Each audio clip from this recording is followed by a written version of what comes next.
7 p.m. on February 11th. Mr. Tull, would you please call the roll? Mr. Abate? I'm here. Mr. Schweigler? Here. I'm here. Mr. Leftwich? Here. Dr. Laszlo? Mr. McGuire? Here. Mr. Manelli? Here. Okay, we have a quorum. Would you please join us in reciting the Pledge of Allegiance? I pledge allegiance To the flag of the United States of America and to the republic for which it stands, one nation, under God, indivisible, with liberty and justice for all. Well done by the front row. Yeah. Belted that out with some gusto. I like it.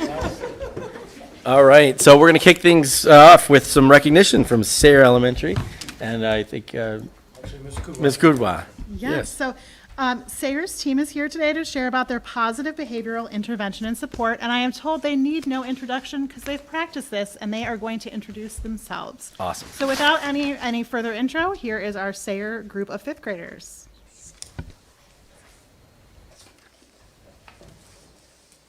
Feel free to adjust the mic as needed if needed, or you come right up here, all right? Thank you. Awesome. Don't let me get you away. Nice, thank you. Thank you. Good evening to you. Not yet, no. Thank you.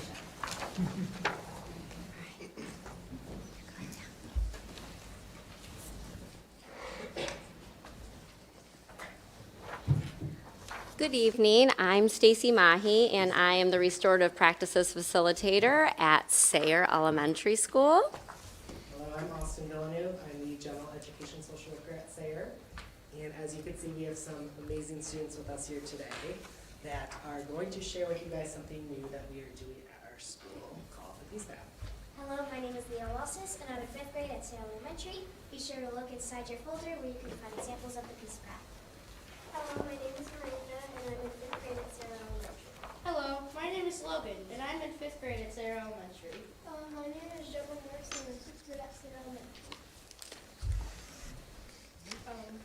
At Sayre, we have an amazing new tool this year called the Peace Path. The Peace Path is a step-by-step way to solve small problems using calm words to talk things out with another person. And it can be used in our classrooms or even outside recess. A small problem can be solved by yourself. You don't need any adult to help.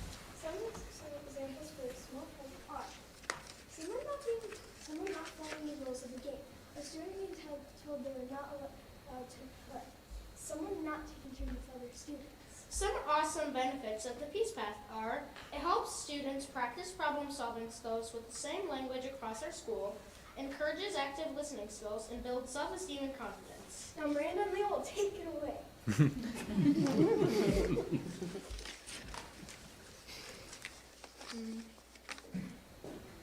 The problem we are going to demonstrate today is Miranda won't let Leo play Foursquare at recess. Oh no, that's not good. I feel sad and frustrated when you don't let me play Foursquare with your recess. I know that you feel sad and frustrated when I don't let you play Foursquare with your recess.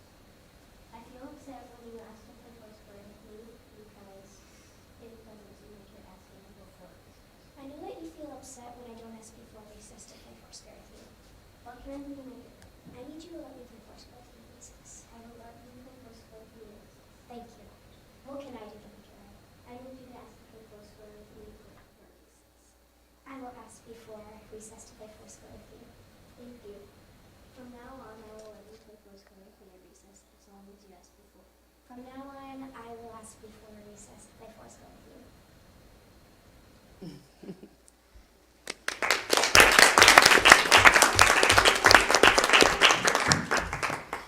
Well, thank you so much for having us here and letting us share the Peace Path with you.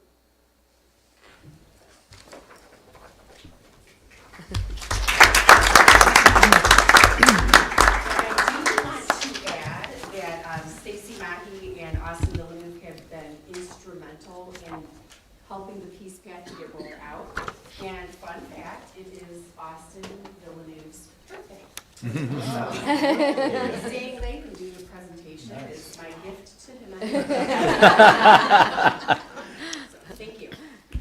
Happy birthday. Happy birthday.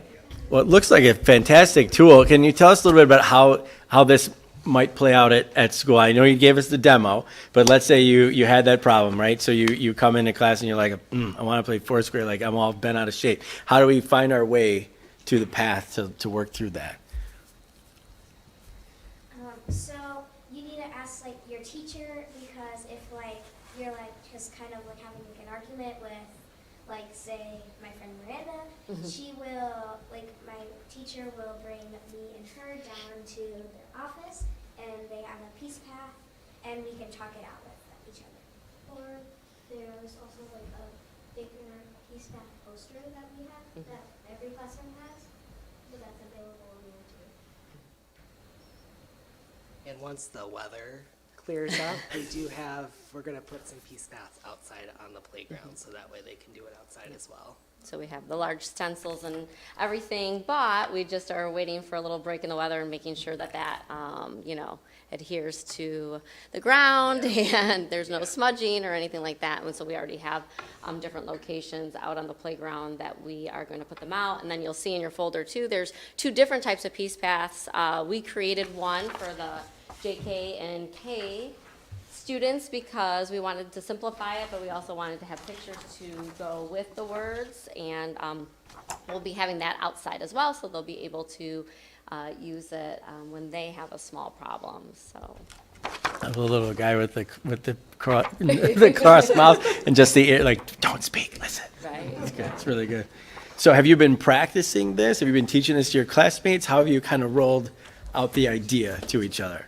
We had at the beginning of the year, we had professional development. So Austin and I trained teachers on the Peace Path and ran through it with them. And then we went into all the classrooms and also did lessons with the students so that they could understand what the Peace Path was and the purpose for it, and had them practice. And so all teachers have these tools in their classroom.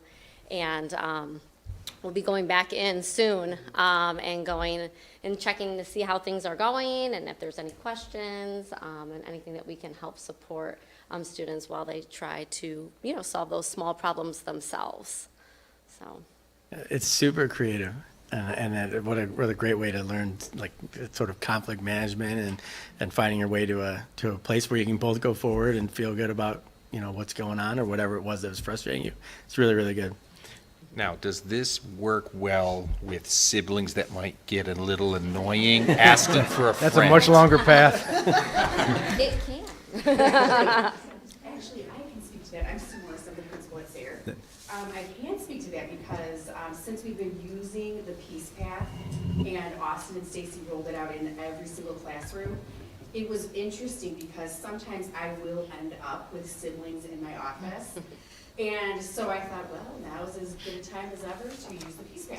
So I had 2 brothers who had, I call it home play, so they were doing home play outside, and then it escalated into wrestling and things like that. So they're in my office, and they're talking it out with each other.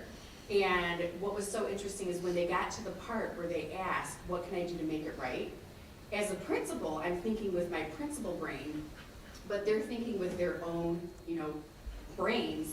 And they came up with, well, I just need you to give me a hug.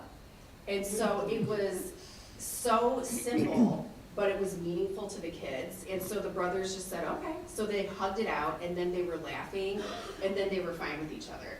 So it was actually something that was a great thing for me to see as the principal, is that sometimes I might believe that I have the great solution for kids, but this is empowering the kids and giving them the language and the tools to use in order to help them solve conflicts.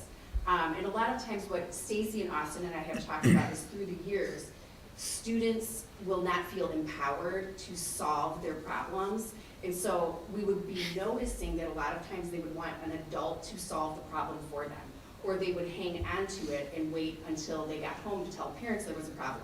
So this is what one tool that we've been using that has been wonderful to see, because now I'm hearing kids saying to each other organically, how can I make this right? And that's something that previously I haven't heard.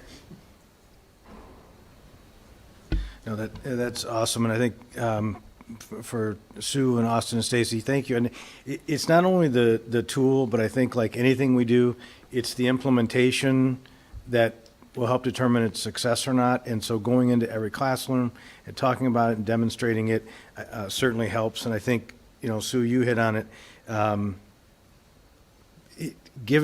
If we aren't giving students throughout their entire educational experience, if we aren't giving them the tools in language and what they need to be able to handle things on their own, we're failing. And so this is tremendous. To the students, you're outstanding. Very, very impressive. What have you learned about, or what are you seeing around school in terms of, or what you've learned about your own ability to maybe problem solve through some issues? So it's been helping a lot with other classrooms because there are a lot of fights that just talking fights are physical that just happen just offhand, and I think it really helps when it's just a common problem and it gets fixed easily just with a couple simple words. Requires us to be not only good talkers, but good listeners, right? Okay. Thank you for helping us adults realize that. Very, very proud of all of you. Thank you for coming tonight. Yeah, it's super good work. I feel like bringing this home to my boys, but I think there's going to be some work that need to be done to get through it. I can see them frozen on the first step. I feel bad when you don't let me play Fortnite. Okay, bro, I know. I don't want you to play with me. So I'm glad we understand each other. So, yeah, but I love that. That's, gives a path forward. If it weren't his birthday, Austin would come to the house tonight. Help him tonight. Appreciate it. Yeah, this is fantastic, and I can see how it would be really helpful for the kids, as well as taking it into middle school and high school and whatever might, happen as the kids grow and then go into different schools and different classes. I did want to make special mention of the students. They did a great job showing this and talking about it, and to Leo and Miranda, your demonstration was fantastic, and I want to make a little special announcement to Leo. Do you remember who I am? Yes. Do you? Leo. Maybe not. Prince Dauntless. Prince Dauntless. Oh, Leo was yeah. in Once Upon a Mattress at Southline High School, and my son is Weston. So when I saw you come in here, I knew we were going to have a great demonstration because you did phenomenal at the high school show last year. So nice to see you again. Yeah. Thank you again. Thank you so much. Really good.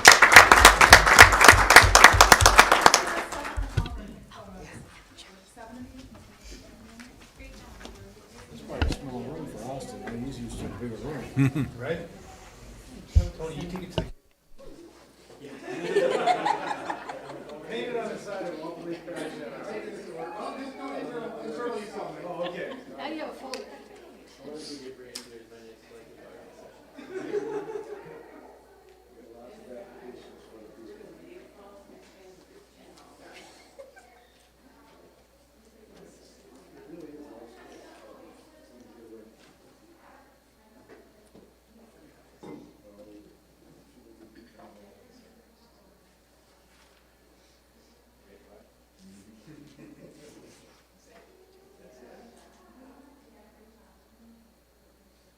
Is Weston doing track in college? But he is in the next course. He's where? He's in the next course at Oh, college, is he? which I wasn't sure he was gonna do, because he's like, I'm not doing theater course, so he's taking a theater class this semester, and he's in the next course, so. Typical teenage boy, saying one thing and doing the other. Thank you. Have a great night. You too.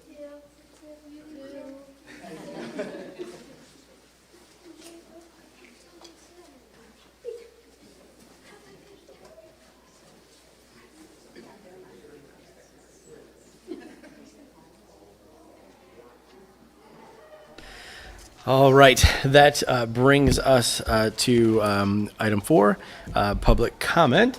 We do have 2 yellow cards, and we will welcome to the microphone Ms. Angela Yugo.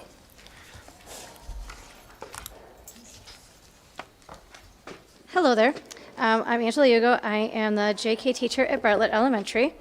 And as the teachers, we just wanted to say a big thank you to the board for our stipend that we receive. I wanted to show you a couple of things that I've gotten from my classroom that have really made a big difference.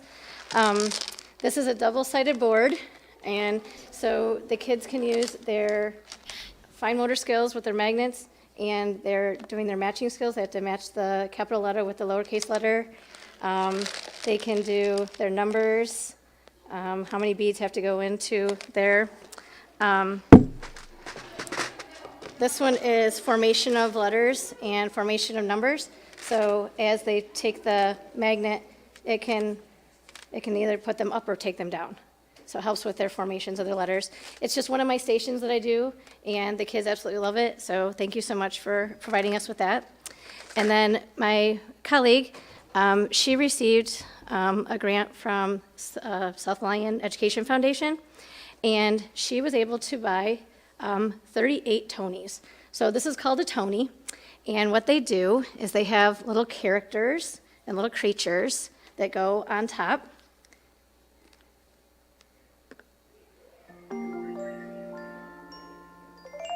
Chickaboom Boom by Bill Martin Jr. and John Archambault. Illustrated by Lois Ehlert. So they can listen to books read aloud to them by listening to the Tonys. And so with the money that she received, she got a $1,000 grant. She's going to buy 38 Tonys, so she'll get 38 more of these little creatures, and then will also get 30 books that go with it. So the kids will be able to listen to books. And the kids absolutely love these. They've asked to listen to the Tonys when it's playtime. So, but she's sharing them with all of us in the area. So I just wanted to say thank you to everyone for providing us with the stipends so that we can make these purchases for our classrooms. And that's it. Thank you so much for coming for the demo. Those two look like a lot of fun. I'd like to listen to one of them. Actually, it sounds a little bit soothing. Just kind of like wind the night down with it, you know? Thank you so much. Next up, we welcome Ms. Erin Lowry.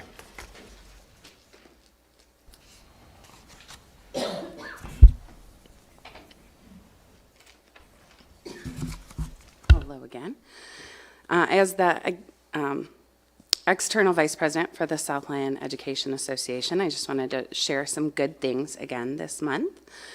Jacqueline Cherry shared that the first semester of AARI, a reading support class at South Lyon East High School, just finished, and all of the students in the class saw at least a 2 grade level increase in their reading comprehension. My own ARI students saw similar results as we have throughout our use of ARI at CMS. We are very proud of their hard work and their tremendous growth, and we both appreciate the support from administration and the board to offer the opportunity to the students in the district. Tony Samofsky shared that South Lyon High School senior Eva Manevsky and sophomore Sananda Sudhakar won the event Dynamic Planet at the Plymouth Canton Science Olympiad Tournament that featured over 40 teams from across the state and Ohio. Sophomores Nick Porter and Olivia Vrenko also had a top 8 finish in wind power. The next event is the Oakland County Regional on March 1st at Detroit Country Day. Marie Sarnacki shared that during our PD Day on January 20th, Grace Wisniewski, Lori Lewandowski, Josh Pullen, Alyssa Black, Megan Terry, Kelly Bingley, Christina Giovanni, Jacqueline Cherry, and Sarah LeBeau presented about new initiatives and projects they've taken on this year. They did an excellent job of keeping the rest of the staff up to date on new approaches to teaching. Marie wanted to specifically single out Josh Pullen, who is part of a group piloting new math assessments in his very first year of teaching, which teachers know is already a very busy and tiring time, especially in January. Katie Duncan received a grant from USA Pickleball, and she is using the grant money to help teach pickleball and nutritional awareness in schools and our community. She will begin this on March 5th and will be hosting a Learn to Play / Come and Play event every Wednesday morning at East in the auxiliary gym at 6:40 a.m. for all students and staff. All staff in the district are welcome to join and learn this fast-growing and fun game. Just bring gym shoes, comfortable clothes, and a good attitude. Equipment is provided. Greta Priestap shared that Tracy Milton organized a field trip to the Ann Arbor Planetarium for the first graders at Hardy. It is a wonderful field trip and aligns perfectly with the first grade science unit, Space Systems. She worked during specials and after hours to make sure the entire first grade could be accommodated. Salem has started a new kindness club. 3rd, 4th, and 5th grade have their own club that meets once bi-weekly during lunch and lunch recess. They hope to spread kindness within their school as well as within the community. The first project was making cards for seniors. The kindness clubs went into lower elementary classes as mentor helpers to create cards, while upper elementary had time during media to make a card for a senior. 525 cards were hand-delivered by the 4th grade kindness club February 10th. 4th graders also got to make a love bug craft with some of the senior residents. It was a huge success. And lastly, Nikki Kina shared that South Lyon High School and South Lyon East LVC members from Student Council hosted a successful LVC leadership meeting Monday, February 10th at Oakland Yards. Students from across all 10 schools came together to complete leadership building activities and talk through goals of leadership at each building. Thank you. Thanks so much for being here. We always appreciate hearing the good things. All right, that brings us to item 5, which is the approval of the agenda. May I have a motion, please? I'll move the approval of the agenda as presented. Second. Moved by Mr. Leftwich and seconded by Mrs. Riminelli. Any comments, questions about the agenda? All right, all in favor say aye. Aye. Opposed? Agenda is approved, 6-0. Item 6, approval of minutes. We have the January 14th, 2025 regular meeting. May I have a motion, please? Move that we approve the minutes from January 14th. Second. Moved by Mr. McGuire, seconded by Mr. Leftwich. Any comments, questions? Okay, all in favor say aye. Aye. Opposed? Minutes are approved, 6-0.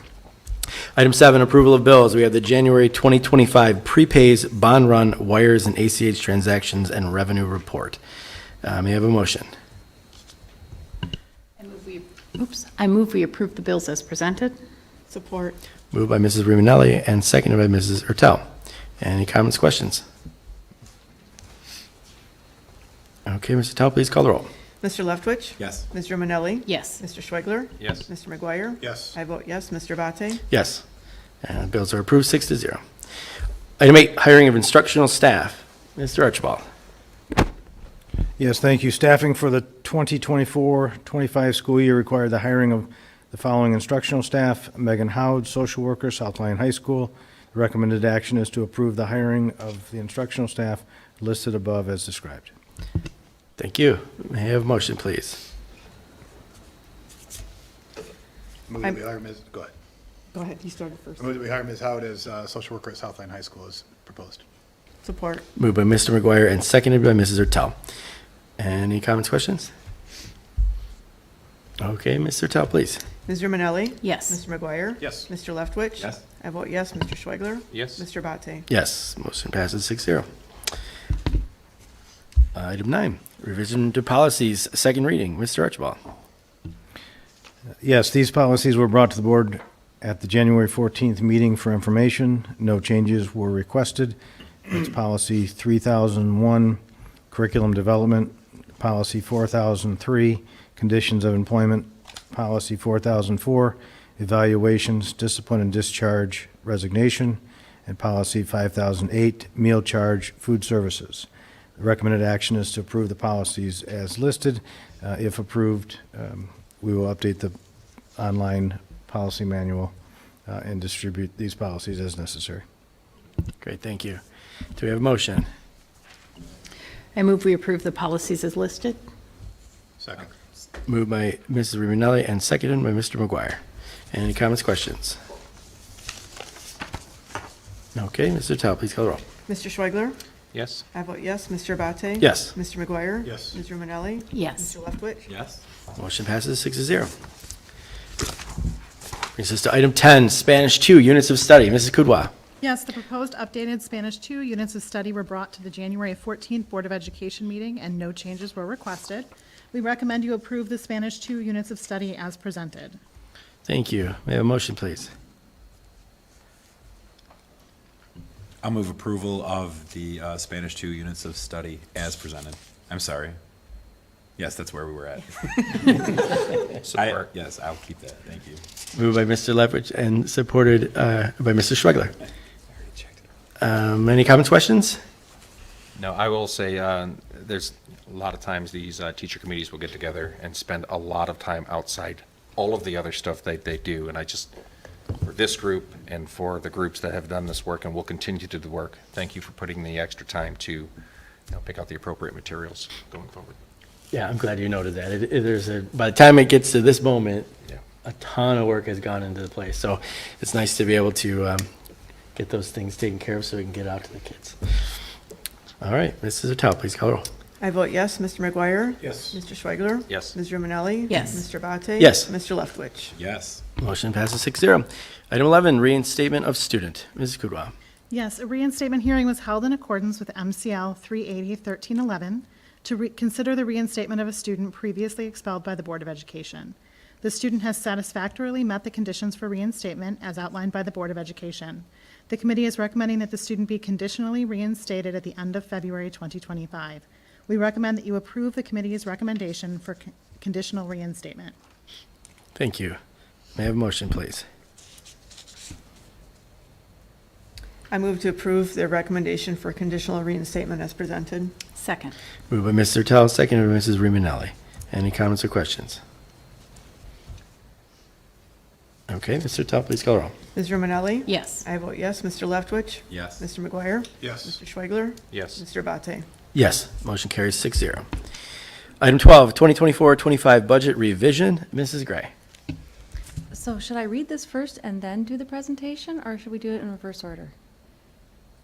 I don't remember how we did it last year, so I was thinking I'd read it and then go do the presentation. Let's do that. Okay. The 24-25 budget revision was sent to the Finance Committee on Monday, February 3rd for review. The budget revision was presented to the Finance Committee on February 10th and to the Board of Education on February 11th for approval. Recommendation, approve the recommended 24-25 budget revision resolutions as presented. Great. Should we go ahead and put a motion on the floor and then start the We'll discussion? do the presentation during discussion. Yep, great. May I have a motion, please?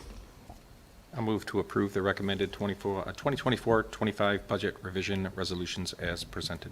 Second. Moved by Mr. Schwegler and seconded by Mrs. Riminelli. Okay.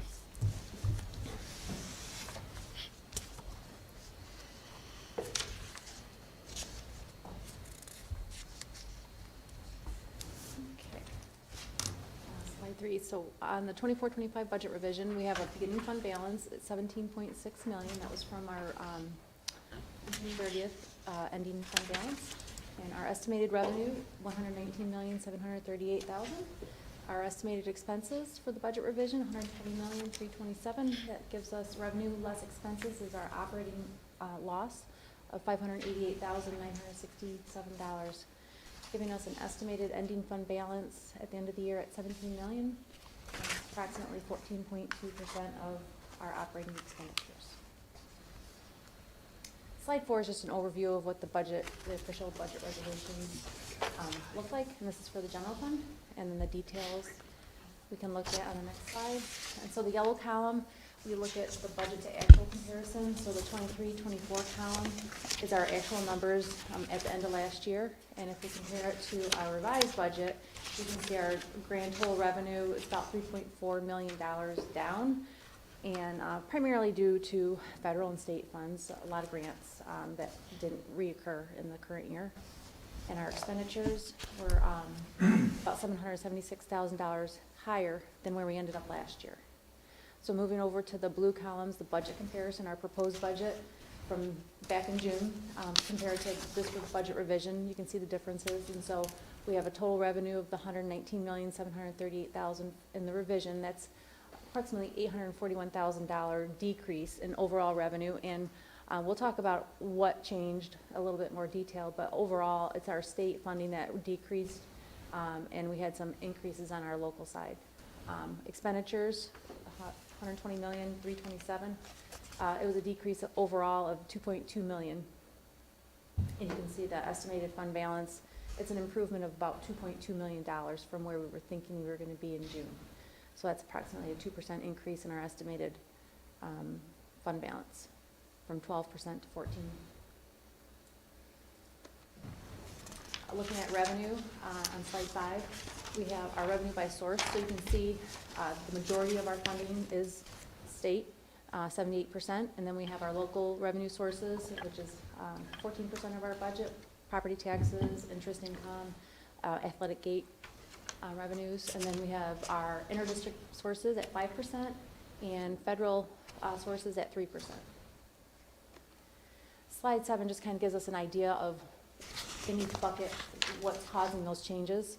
And so under our local revenue, overall increase of 1.8 million. The largest factor there was our property tax value change.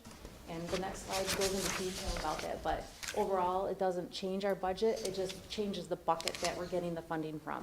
Because you'll see in the state, we have the opposite happening, a negative 1.5 million. And then interest on deposits was an increase on our local, 300,000. And then on building level, local revenue, a $5,000 increase.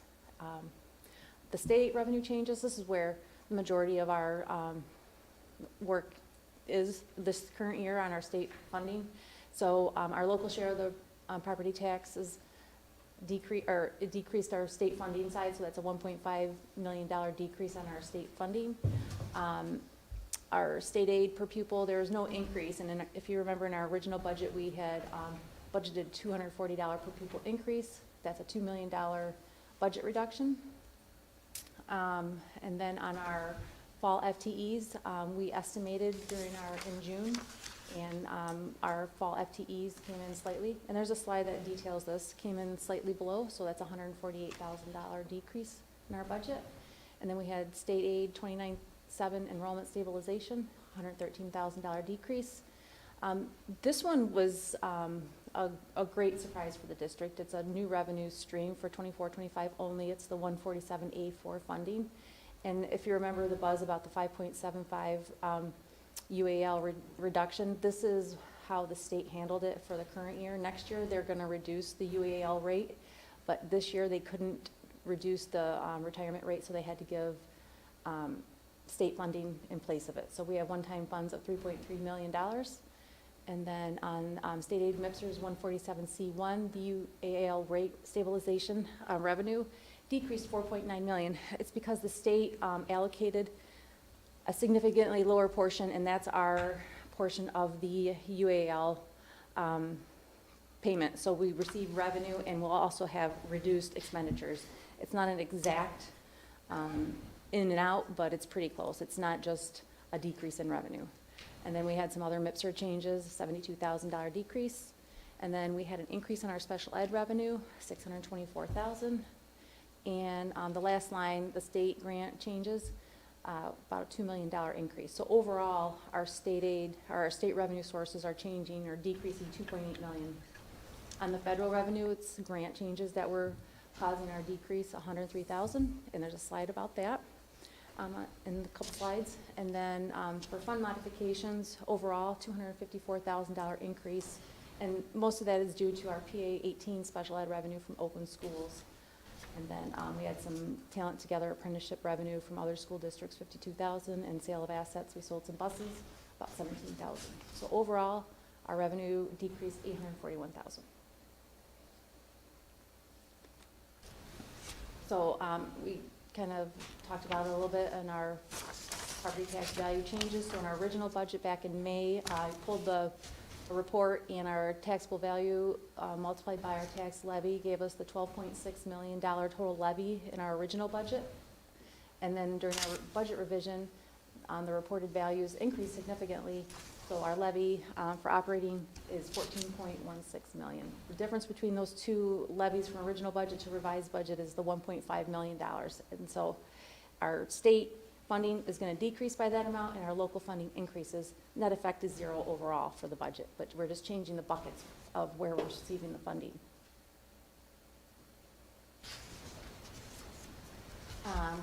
Looking at our per pupil funding, we know that we have a membership blend, 90% of our fall count, plus our 10% of our previous spring count, plus our 23A dropout recovery program gives us our blended membership. And so back in June, we estimated in our budget 8338.42 FTEs for the fall. During our budget revision, we're using as of December, we're at our actual 8322.91, and there will be additional slight changes because it's not completely audited yet, but it's pretty close. So that difference is a decrease of 15.5 FTEs. Multiply that by our per pupil amount, that gives us our decrease in our state funding of 148,000.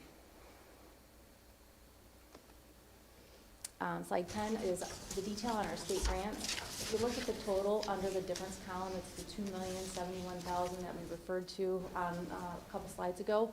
And so what's really the major force here of the changes, if you look at about 2/3 down, a state MIPSR's 147C2 funding, under the revised column, there's a 1.389 million. That's really causing this major change in our state grant funding. And so the state is giving us this additional revenue, and then there's also an offsetting exact amount of additional retirement expenses. So it's a one-time payment on our UAL, our MIPSR's pay down for the liability.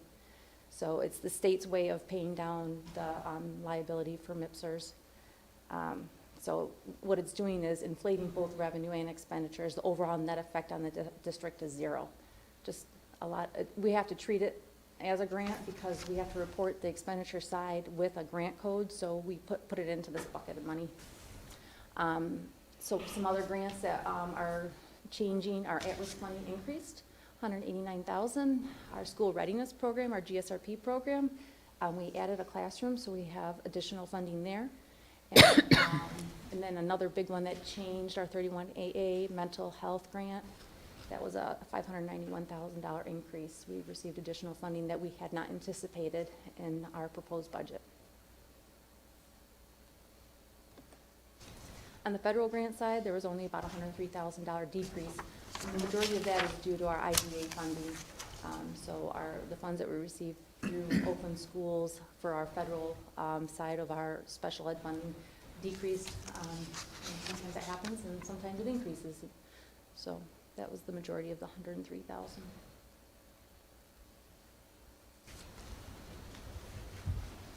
Okay, general fund expenditures. If you look at our expenditures by function code, you can see that the majority of our expenditures are basic instruction, which would be all your classrooms.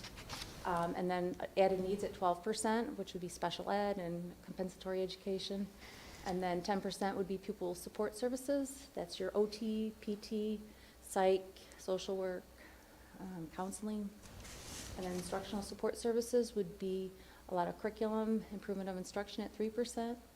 And then maintenance is at 9%, transportation 4%, building admin 6%. So it's nice to look at it we are a school district, so it's not very surprising that the majority of our expenditures are in instruction. And then taking the same bucket of money, looking at our expenditures, but dividing them by object code, our salaries make up 50% of our budget, benefits 37%, purchase services 7%, which is our subs, and some people services. And then we have supplies at 4% and contracted services and other both at 1%. Okay, still looking at our general fund expenditures, but by object code. If we look at the 24, 25, the two columns proposed versus revised, you can see our revised, our total expenditures ties to the $120,327,000. But if we look at what changed, if you compare the proposed to the revised, just looking at a couple of the bigger areas that changed, we have salaries that decreased $434,000. Employee benefits decreased by quite significantly, $1.9 million. And then capital outlays worth noting also, there was a decrease there of $585,000. So overall, our expenditures are changing from our proposed original budget by $2.28 million. And that's about a 2% decrease. And we can look at some more details on those. So the salaries, we had a decrease in our budget due to the change in the raise percent. And so most of our contracts are tied to a percent of our per pupil increase. And so when that per pupil increase didn't happen, we had to pull that raise percentage out of the budget. And so that was a $933,000 decrease to our basic instruction area. Preschool, we have increase in staffing We noted that GSRP funding increased, and that was another classroom, so we added teachers, aides, and caregivers. And my eyes are bad. That was 86,000. Summer school, we had a decrease, 58,000. Increase in special ed teacher salaries, 301,000. Not just an ad, but we did some in payroll auditing, internal auditing, and so it was moving special ed, between special ed and instruction, getting them in the right bucket, and so that audit happened, and that's some of the change that we're seeing here. And then compensatory education, we had an increase in literacy specialist salaries, 23,000, and we had a decrease in pupil support salaries of 39,000. And then under support services for instruction, we had an increase in instructional support service salaries for Talent Together apprenticeship, gifted program, and GSRP program support, 24,000. Office of the principal, we had increase in admin intern, not intern, there's an N missing. Data processors, we increased budgets there. Principal severance payout was not in the original budget, so those were $156,000 increase in our budget. So total salary changes decreased overall $434,816. The largest dollar amount of our change in our budget is due to the benefits. So under the benefits section, we have retirement changes, and it's due to the funding. One of the areas we talked about revenue in the grant area, the 147C2 one-time payment. So you'll see that not only did it increase our revenue, it increased our expenditures by the exact same amount, and that's a benefit because it's a retirement expense. Excuse me. So that was an increase of 1.38 million. And then we also had our change in our UAL rate and our normal adjustments due to changes in our salaries because it's a formula. So when our salaries decrease, our retirement percentage also, or amount decreases also. And so that was overall a $3.7 million decrease to our benefit budget. And so we had $422,000 increase in other benefits such as health insurance, cash in lieu, 27K, workers' comp, annuity payments. And so the grand total on our benefits change was a decrease of 1.9 million. And then on slide 16, halfway down, there's capital outlay changes. So the two biggest areas that are causing the $585,000 decrease in this area were due to grants. And so 31AA mental health, in our original budget, we had budgeted more funds in capital outlay than we needed, so we moved those to areas that we needed to cover our SROs and other material expenses. So that was a decrease to the capital outlay of $204,000. And then our section 97 security capital outlay, we removed that from the budget because it was paid in 23-24. So that was a decrease of $402,000. So overall, our grand total, our expenditure changes, is $2.2 million. In slide 17, looking at fund balance. And so we ended the year 23-24 at 17.6 million, which is about 14.75 of our operating expenditures. And looking at 24-25, we're estimating to be in the $17 million range, around 14.2% fund balance percentage. And so that's a 2% improvement from our proposed budget. And that's all I have.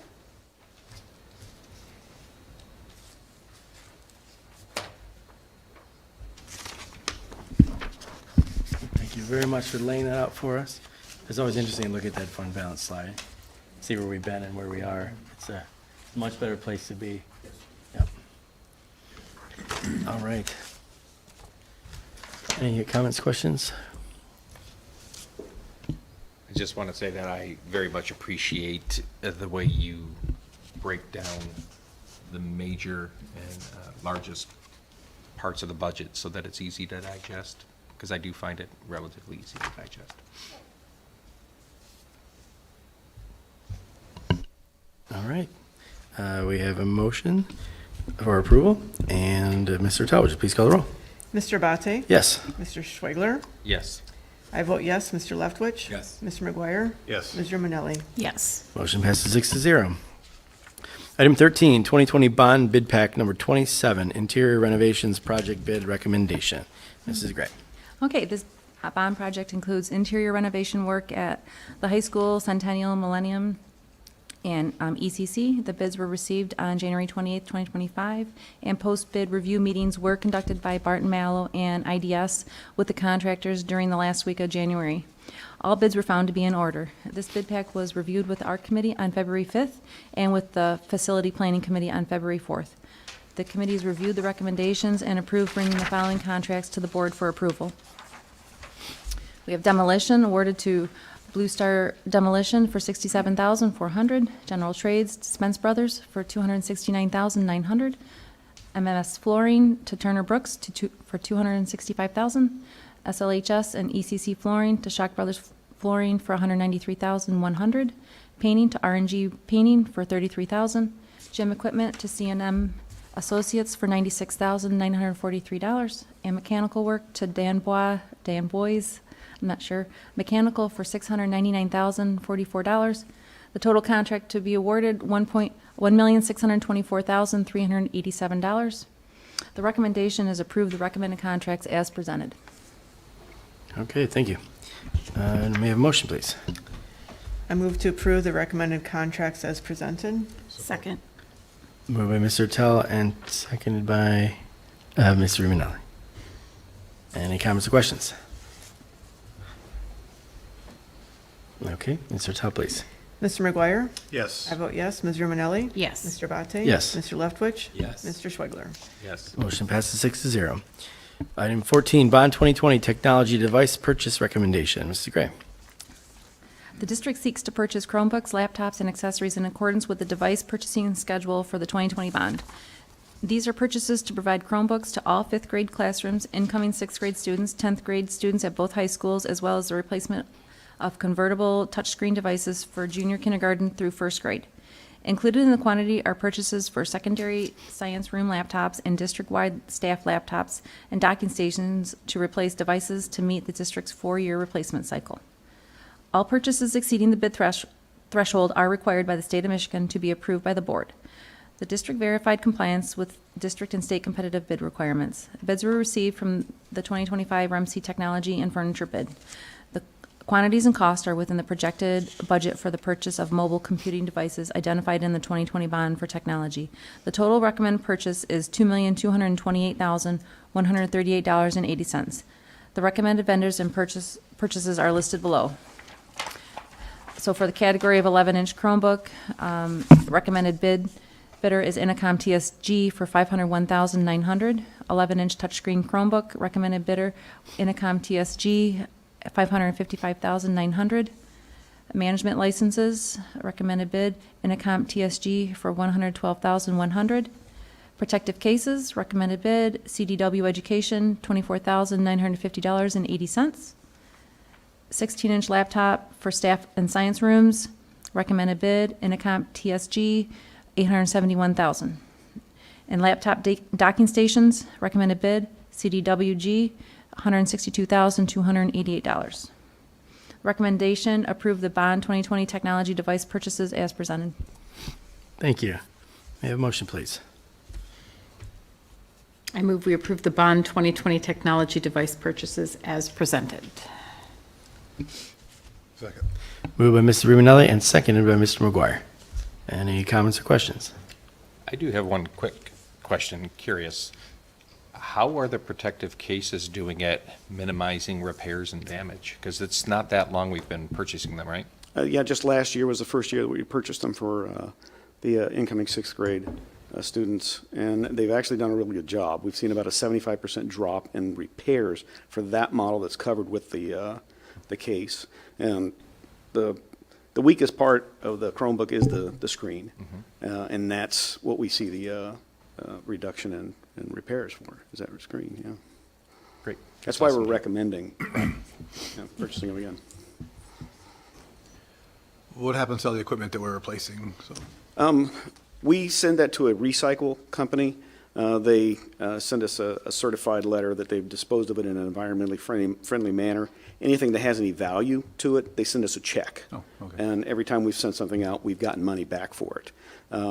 What we really look for in that recycle company is wiping the drives. We don't want any data on there. And that's one of the requirements, is they must wipe all the drives so there's no data from the district on any device.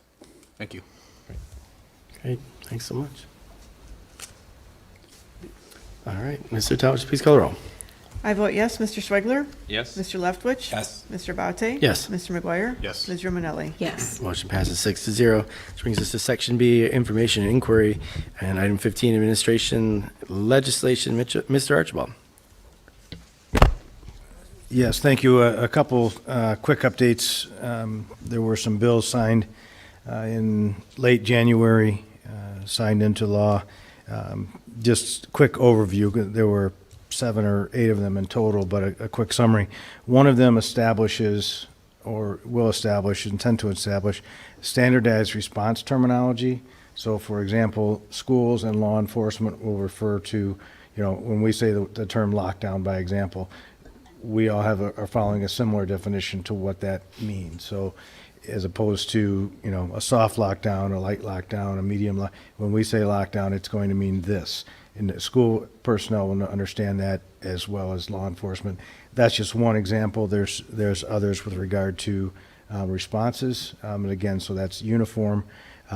Important for a variety of reasons. One, sometimes it gets confusing when we're in these situations, and folks aren't sure. We don't want to have any ambiguity. So I think the more concise and clear we are, probably the better. As well as if ever we ever do have some type of a critical incident, the respondents coming from all over, and it would be very important to be able to respond appropriately if we're using similar terminology and understanding. So that is supposed to be adopted developed and then adopted by us as a district in 26-27. The next one is, which we already have a policy on and I believe are in compliant with the law, but we'll review it with our SAT team and to make sure, and that requires schools to establish threat assessment teams. And again, you may not recall, but we actually approved a policy of this nature previously, and again, I think we're already in compliant, but we'll make sure. And then lastly, prior to next school year, the Michigan Department of Health and Human Services is required to develop guidance on best practice regarding safe gun storage, share that information with schools, and then it will be our responsibility to distribute that information to parents. So that's, again, some school safety legislation and firearm package that recently signed into law, and I think officially it will take effect on April 1st or thereabouts. So. Okay, thank you.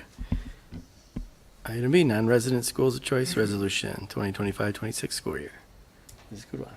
Enclosed in your packet is the non-resident schools of choice resolution for the 25-26 school year. The resolution would keep open school of choice at certain locations in the district for non-resident students in grades JK through 8 and 9th grade at East. One item of note, Pearson Elementary will not be an option for those completing new applications for non-resident school of choice. That matches to our previous decision to do the phased closure of Pearson for resident open enrollment.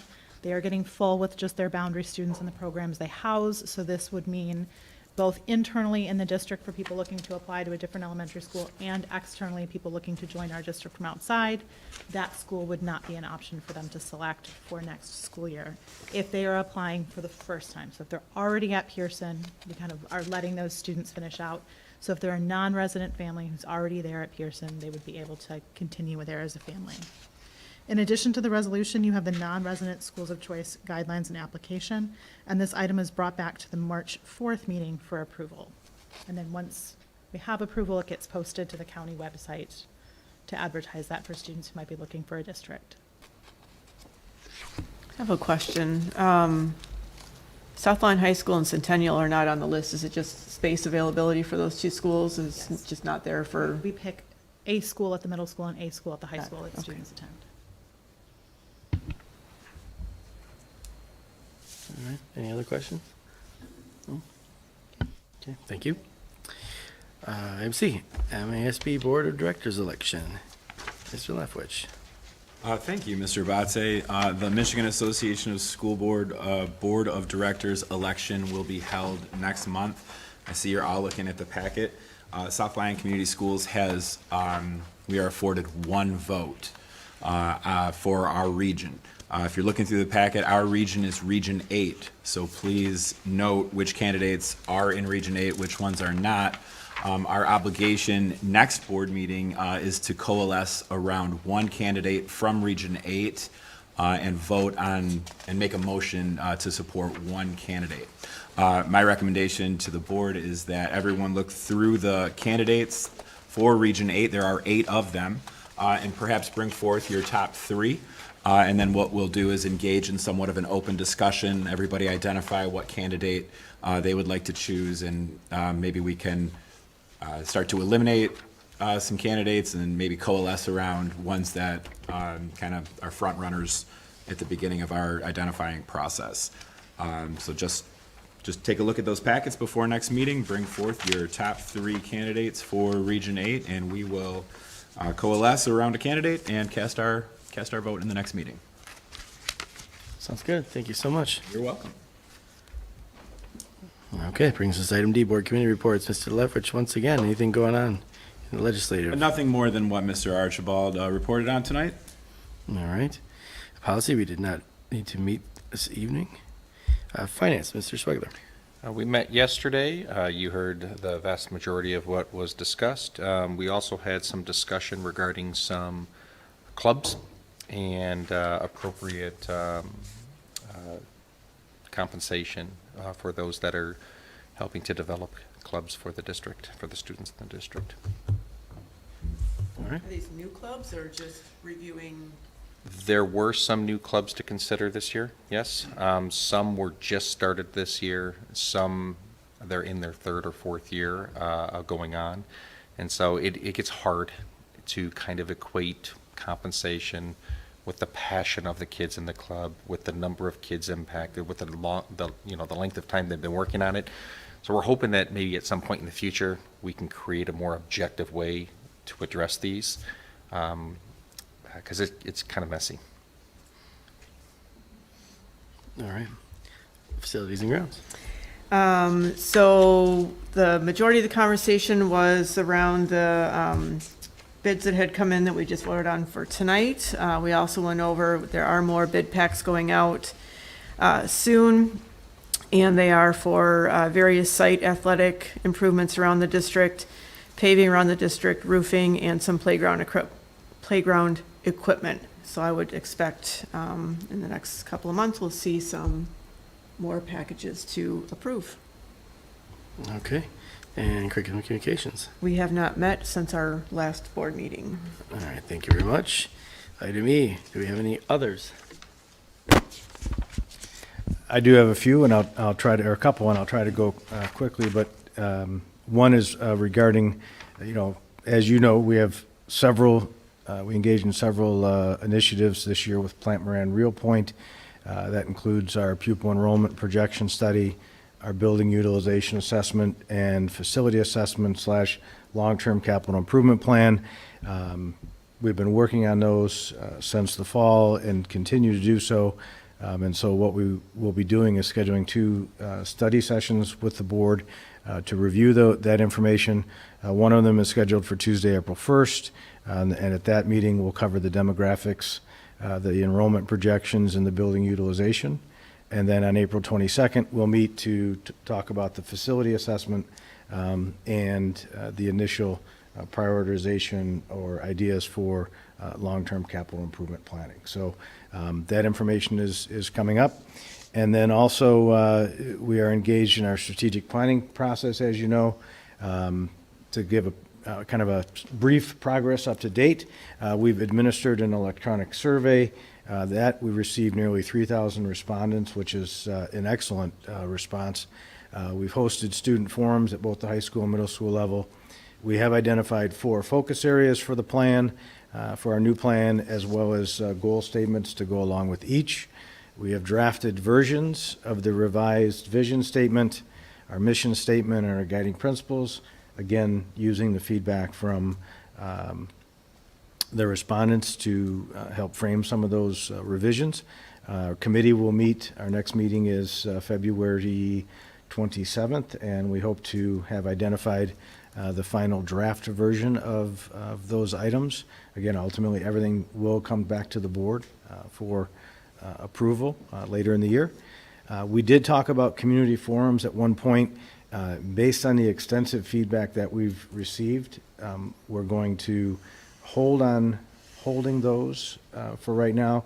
We're going to take a different approach, which is we will share in a form, electronic form, we will share the drafts with staff and members of the community and provide a form for them to provide any feedback, either related to those items or if there's just any additional feedback they want to provide. And then we'll compile that and take it back to the committee. So, again, we really appreciate the responses to the initial survey. And some of the heavy lifting yet to do, we've got to identify, so we've got these focus areas and goal statements, but we have to identify the strategies and action steps that we need to put in place to accomplish these goals over the course of the next 5 years. So that's what our committee will be working on drafting in our next 3 meetings. Our plan is to bring the initial draft for your review in May, and then hopefully for your approval in June. So a lot of initiatives going on, but a lot of good stuff and a lot of important stuff. So proud to be a part of it. Happy to answer any questions.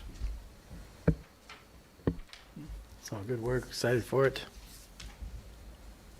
Any questions or comments? All right. Brings us to item 16. Any word from the foundation? Appreciative of Ms. Yuko during public comment, giving us a plug for her ability to get the 38 Tonys. It's one of the perfect examples of things that the Education Foundation likes doing, and we cannot do that without support from the community. So we encourage the community to go check out slefoundation.org. Between now and March 21st, you can order from the SEL dog merch store, and there's all kinds of cool shirts and hoodies. You can pick the merch you want with the dog you most love, that name, yes? Or you can pick all 12 dogs if you love them all equally. Right, there's some great ones with all the dogs listed on there. There's some excellent stuff to wear throughout the community, to school, wherever, to support the foundation. And also the other news we have is please keep an eye on the website. We will soon be announcing dates for the annual grub crawl once again. So it's usually a hit. It's a great way to get out and see your friends and neighbors in the community, enjoy many great restaurants South Lyon has while also supporting the foundation. Thank you. All right, thank you. Item 17 is our second opportunity for public comment. I do not have a new yellow card on the desk. Does anybody wish to speak? Oh, all right. That will be another opportunity the next time we are here. All right, item 18 is some resignations. Item 19, meeting dates March 4th. We'll be back right here doing it all again. That finally brings us to item 20, which is board comments. I don't remember where we started last time. Who wants to kick us off? I'll jump out of it. I will, sure. All right, thank you. Appreciate it.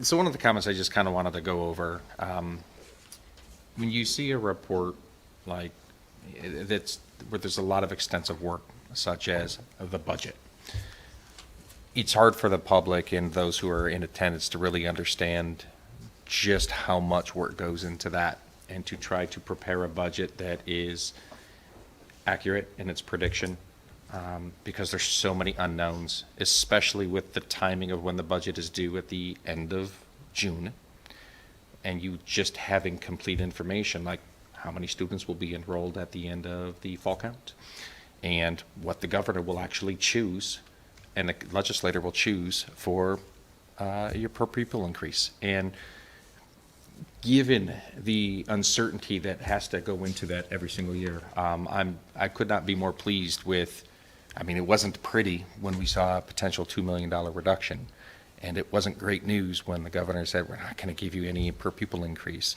But to see how that kind of flushes out with pretty strong student enrollment, to lose 15.5 students when the state continues to lose population is a really strong indicator of what this district is about. So I just wanted to bring that to attention to those that just don't, they don't see the inner workings of how that goes together. And it's very pleasing to see a budget that we're able to dip into the emergency fund that we have a little bit, still have a pretty strong reserve for in case things don't go well in the future. That, and I love the kids. I love when the kids come in here. They're so confident, so kind, innocent, and naive. And I can't get enough of that because the world needs more of it. And that's all I have. Thank you very much. Headed next. All right, thank you. This is a little bit of old news, but I just had found out about it shortly after our last meeting. But I wanted to give a special shout out to Coach Dan Skatska, who was the Southline High School girls golf coach for many, many years. I'm actually not sure exactly how many years, but he announced his retirement. And I know he had a long career in the district. I believe he started out as a PE teacher. He coached many other sports, and then kind of found his footing in the girls' golf. And if you've ever kind of paid attention to the girls' golf at the Southline High School, they've had an amazing bazillions of years, it feels like, of success. I want to say he's taken them to state, 10 years, 12 years in a row. I believe they won state championship in 2020. They've taken runner-up multiple years. So I just want to say congratulations to Coach on your many years of dedication to the girls' golf team, and enjoy your retirement. It's much, much deserved. He put so much work, and he's got such a big team of I think my daughter's freshman year, he had 30 girls, and trying to work all of those girls into matches, knowing that they can only do a certain amount of matches for eligibility, and making sure there's enough matches left over for all the playoffs, et cetera. It's like, I can't imagine, like, he's had girls' names on, like, his floor and moving them all around. So hopefully he can just enjoy some time for a change and not have to play musical chairs with names anymore. So congratulations, Coach. This past Friday night, I went up to Southline High School and watched the Southline High School and East girls and boys basketball game, which was super fun. The energy was crazy for both teams, but what I really loved was between the girls and the boys team, the unified basketball team had a short little match going on, and those kids with their peer partners, they just had a phenomenal time, and you could just see those kids having a great time. One kid's in a wheelchair, and his peer is just rolling down. He's just rolling his arms around, and he'd throw him the ball, and it was just super fun. And every time they made a basket, like, the crowd went bananas. So it was super fun to see that, and to see how everybody just got into this unified team, and watching them play and just seeing the joy on their face. And I think there's some pictures up on the Instagram and other social medias. So if you have a chance, kind of check those out, because you can see the smiles on the kids' faces. And then we're not going to have a meeting before this next event, but February 28th through March 2nd, Southline High School Theater is going to be performing Into the Woods musical. So if you have some time, go see this. It's going to have some fun fairy tale princesses and all sorts of fun things happening. So if you have a chance, go see the show. Kids always do a great job. Singing voices are phenomenal. I think winter break is not this week, next week? Next week. So enjoy your whatever you're doing. Hopefully, I think we'll have some snow for that. So skiing, snowmobiling, whatever, going to Florida. Have a good time. Thank you. All right. Mr. McGuire. I want to thank Mr. Schwegler for making the point about the hard work. I sometimes fear meetings like this that are going pretty smoothly and pretty quickly, that I would hope that the casual observer at home or those joining us here would not think that's just a kind of rubber stamp process. And I just want to take a moment to join Mr. Schwegler in pointing out all the hard work that goes on. Mr. Archibald and his team, Ms. Kudwa, Mrs. Gray, Mr. Toth, Ms. Wolberg, that are doing all the hard work behind the scenes, and then helping inform all of us individual members in the committee meetings and all that, which are publicly posted and open. It's helpful for us to help work through all that goes into all these things, like the budget, which is a huge ordeal. So thank you to all of your team and all the work they do for keeping us informed and all those things so that when we get to the meetings like tonight, it can go smoothly.